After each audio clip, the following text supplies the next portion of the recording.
السلام علیکم ورحمۃ اللہ وبرکاتہ۔ آج ہم نے جس کتاب کا آغاز کرنا ہے، اس کتاب کا نام تمرین الصرف ہے۔ تمرین یہ عربی زبان کا لفظ ہے جس کے ہم اردو میں معنی مشق کرتے ہیں۔ اس کتاب کا آج ہم انشاءاللہ پہلا سبق پڑھیں گے، جس میں ابتدائی باتیں انہوں نے بیان کی ہیں کہ اس دنیا میں بہت سے ملک ہیں، تقریباً ہر ملک کی زبان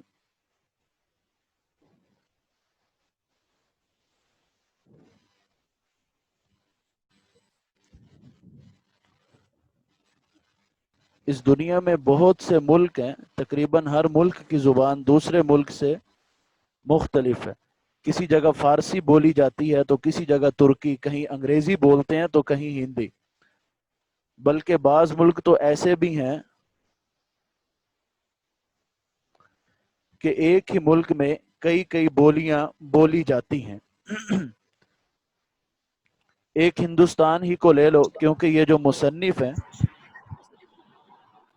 وہ ہندوستان کے ہیں، تو انہوں نے کہا کہ ایک ہندوستان ہی کو لے لو، اردو زبان کے علاوہ۔ کسی ساتھی نے مائک کھول دیا، براہ کرم مائک بند کر دیں تو اچھا ہوگا۔